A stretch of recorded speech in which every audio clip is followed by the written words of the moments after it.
अस्सलामुअलैकुम वरहमतुल्लाहि वबरकातुहू। दोस्तों, इस वीडियो में मैं आप लोगों के साथ तारीख़ इस्लाम शेयर करूंगा। ये हमारी तारीख़ इस्लाम की तीसरी किस्त है। उन्वान है माह नबूवत का तुलूक जब हुआ।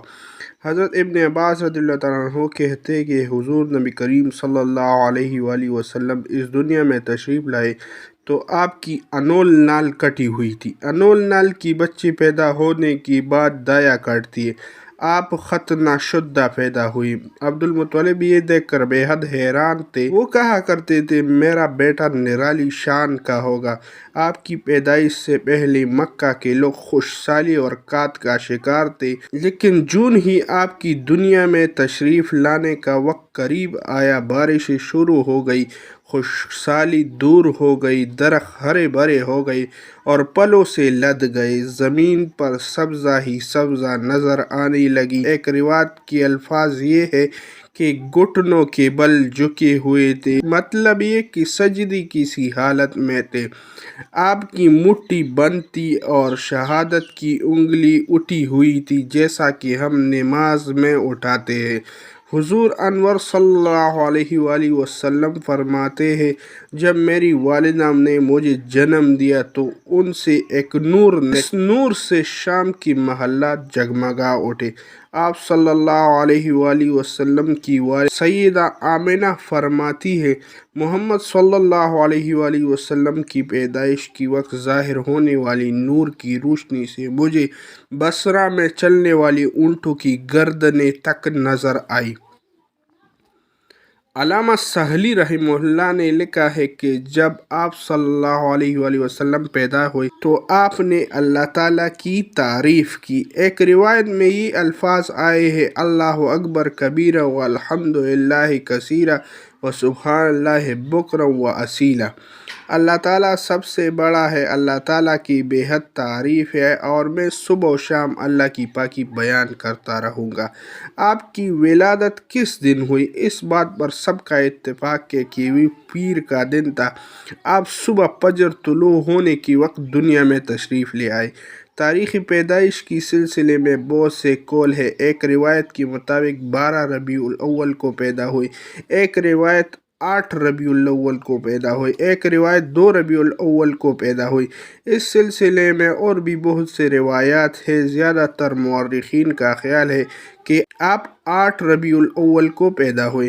तक़वीम की तरीक़े के हिसाब से जब तारीख़ निकाली गई तो 9 रबीउल अव्वल की निकली। मतलब ये कि इस बारे में बिल्कुल सही बात किसी को मालूम नहीं। इस पर सबका इत्तेफाक है कि महीना रबीउल अव्वल का था और दिन पीर का था। ये भी कहा जाता है कि आपको पीर की दिन ही नबूवत मिली। पीर की रोज़ आपने मदीना मुनव्वरा की तरफ हिजरत फरमाई और पीर ही की रोज़ रुखसत हुई इस दुनिया से। आप आमुल फैल में पैदा हुई, यानी हाथियों वाली साल में। इस साल को हाथियों वाला साल इसलिए कहा जाता है कि अब्रहा ने हाथियों के साथ मक्का मुकर्रमा पर चढ़ाई की थी। आपकी पैदाइश इस वाक़ये की कुछ दिन बाद हुई थी। वाक़या कुछ इस तरह है कि अब्रहा यमन का ईसाई हाकिम था। हज के दिनों में उसने देखा कि लोग बैतुल्लाह की हज करने जाते हैं।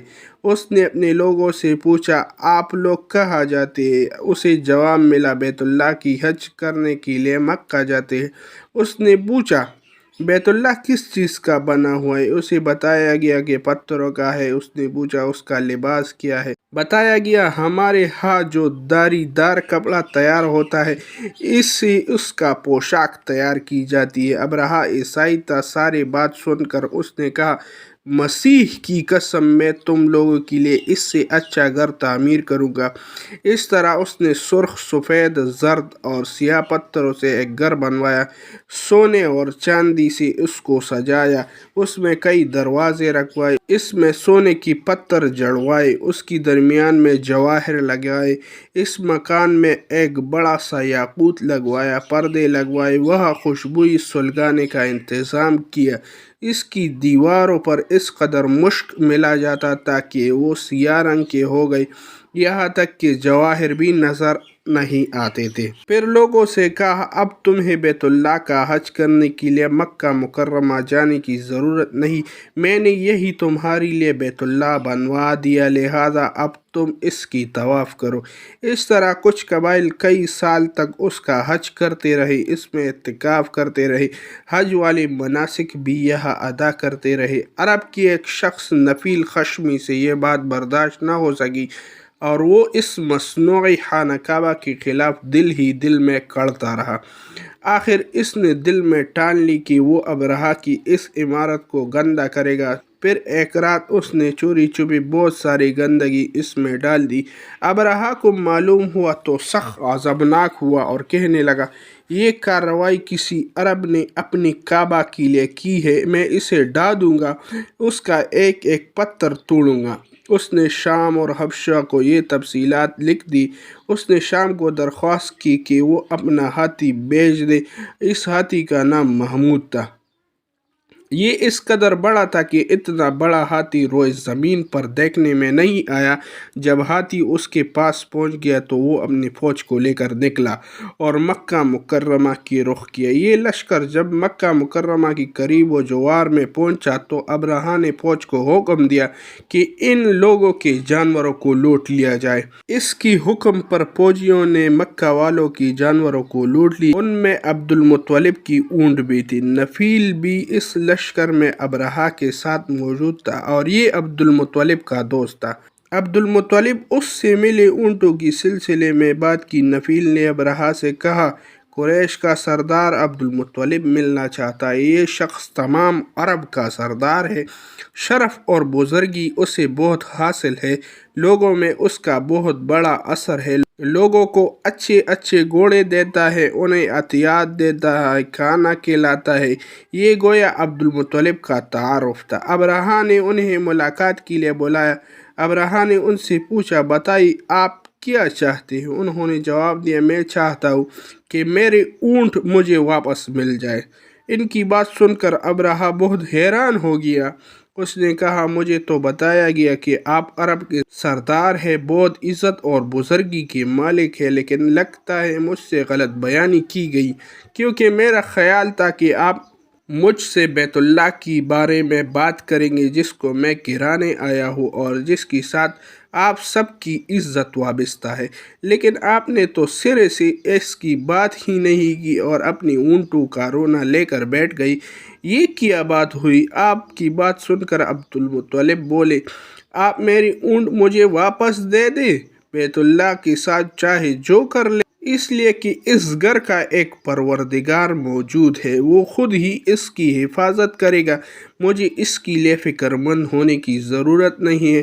ان کی بات سن کر ابرہہ نے حکم دیا ان کی اونٹ انہیں واپس دی جائے۔ جب انہیں ان کی اونٹ واپس مل گئے تو انہوں نے اپنے سموں پر چمڑے چڑھا دی، ان پر نشان لگائے، انہیں قربانی کے لیے وقف کر کے حرم میں چھوڑ دیا تاکہ پھر کوئی انہیں پکڑ لے تو حرم کا پروردگار اس پر غضبناک ہو جائے۔ پھر عبد المطلب حرا کی پہاڑ پر چڑھ گئے اور انہوں نے ساتھ ہی کچھ دوست بھی لیے۔ انہوں نے اللہ سے درخواست کی اے اللہ، انسان اپنی سامان کی حفاظت کرتا ہے، تو اپنی سامان کی حفاظت کر لے۔ ادھر سے ابرہہ اپنا لشکر لے کر آگے بڑھا، وہ خود ہاتھی پر سوار لشکر کے درمیان موجود تھا۔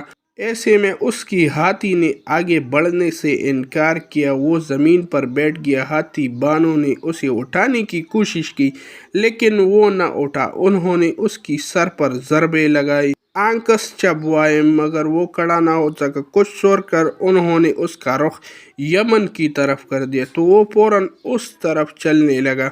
اس کا رخ پھر مکہ کی طرف کر دیا گیا تو وہ پھر رک گیا۔ ہاتھی بانوں نے یہ تجربہ بار بار کیا۔ آخر ابرہہ نے حکم دیا کہ ہاتھی کو شراب پلائی جائے تاکہ نشے میں اسے کچھ ہوش نہ رہ جائے اور ہم اس مکہ کی طرف آگے بڑھ سکیں۔ چنانچہ اسے شراب بھی پلائی گئی لیکن اس پر اس کا بھی کوئی اثر نہیں ہوا۔ دوستو نیکسٹ کیس میں ہم آپ کے ساتھ ابرہہ کا انجام شیئر کریں۔